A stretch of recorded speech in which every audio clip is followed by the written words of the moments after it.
Welcome to, well, something. A YouTube channel, I guess. I call it the Eberron Archaeologist, where I dig into the noir pulp fantasy world of D&D, Eberron.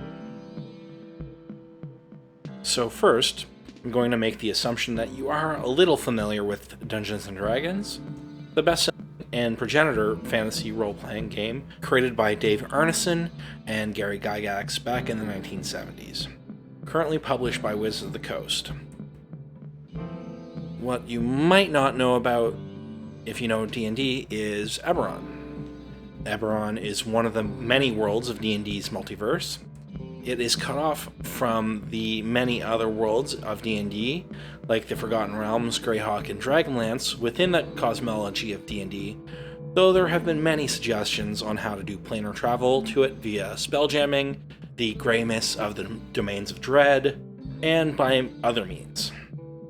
Eberron has many of the same D&D elements as those settings, like magic, humanoid and monster species, and many more other things, but it does have some key differences. One of the key differences is how the setting came to exist. In 1997, Wizards of the Coast acquired TSR and all of its assets, including D&D. By 2000, a new edition, Third, was out and doing better than any edition before. Wizards had plans to adapt some old settings to the new edition, but also wanted some brand new ideas infused into D&D. They ran a setting search with something somewhere in between an open call for submissions and a contest. There were 3 finalists, a setting by Rich Burlew, now known for his webcomic Order the Stick, one from Nathan Toomey, and the eventual winners, Keith Baker, who has also designed board games like Gloom, Illimat, and It Came From Atlantic City, as well as role-playing games for the D20 system, and originals like Phoenix Dawn Command and The Adventure Zone. Rich and Nathan's settings are under non-disclosure agreements, so little is known about them. The original title of Baker's setting was The Thrilling Tales of Swords and Sorcery, though this pitch was not the only option submitted. Keith actually submitted 8 other briefs with different ideas. The Thrilling Tales of Swords and Sorcery did capture later Eberron campaign settings co-writer Bill Slavisek's attention within the huge number of submissions.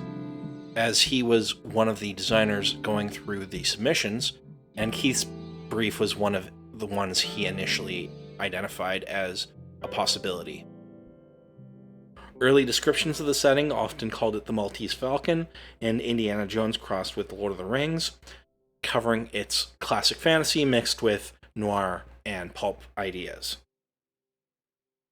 The setting went on to have crime and spying and post-war tensions built in to help facilitate the noir aspects, and unexplored continents, ancient ruins, and even something as a Nazi brown shirt analog in The Order of the Emerald Claw, to make sure it had plenty of pulpy high adventure tropes for the Indiana Jones side of things. And D&D is covered by the general feel and setting, as well as the general rule of if it exists in the D&D world, then it has a place in Eberron. Not that everything in D&D has a predefined place, but anything mechanical or thematic from another world of D&D can easily be adapted to Eberron. The setting was developed in-house with Keith's assistance, and by the time it was in development, the revision of 3rd edition, 3.5, was well underway. So that was the system it was being made for. The first Eberron campaign setting was written by Keith Baker himself, along with Bill Slavisek and James Wyatt, with significant input by many others. It came out in June 2004 and kicked off more than 18 hardcover books, more than 20 softcover adventures, and countless other miniatures, novels, articles, and even video games. So what other differences will you see beyond tone and theme?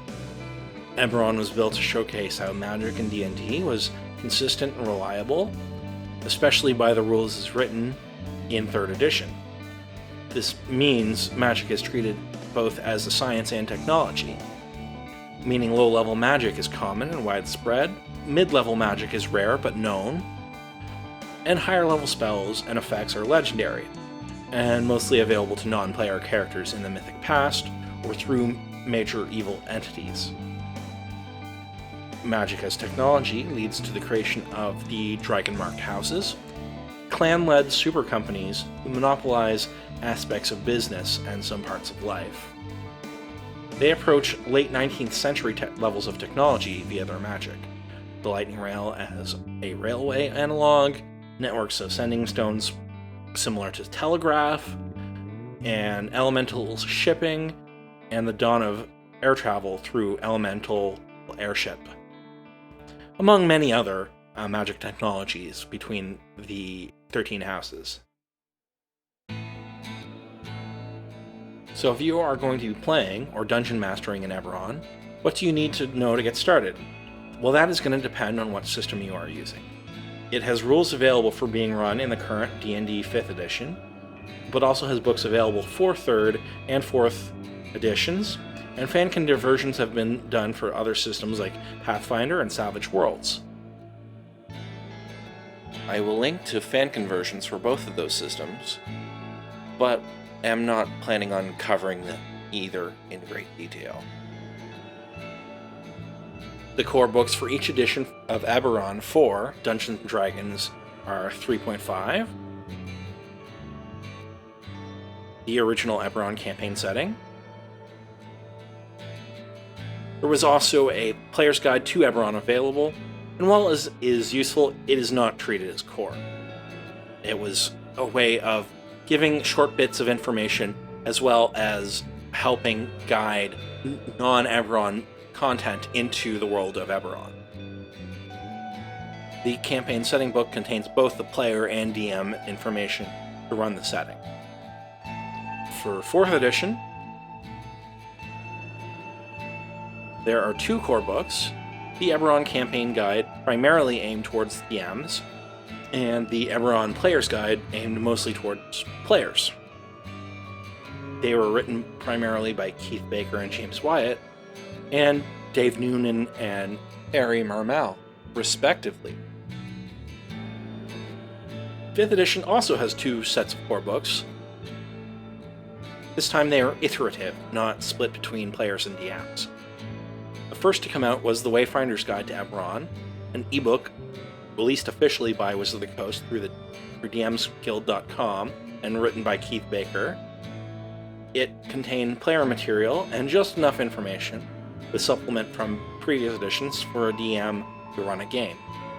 This ebook did so well that a later proper hardcover book was produced, Eberron: Rising from the Last War, led by Keith Baker along with Jeremy Crawford and James Wyatt. This updated material from Wayfinder's Guide, with those updates also being applied back to the ebook as well, plus much additional material like monsters, additional player options, and a lot more. All 3 eras of the core books contain an introductory adventure, all of which are a great kicking off point for a campaign. At the time of recording, all these core books are either still in print or are available on the DM's Guild as PDF or print on demand.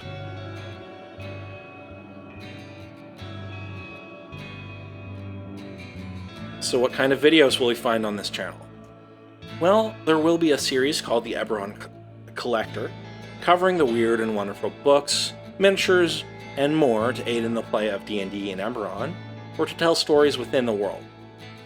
Some episodes might be an in-depth episode on a single book, others may look at a broader range of items like DM screens, maps, or a group of miniatures.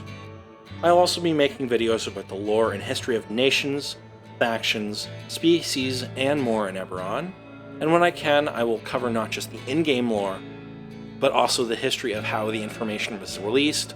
It changed over time as various products and editions were released. I'd also like to do some videos where members of the audience ask questions about Eberron. I hope you will join me as we look deeply into the world of Eberron.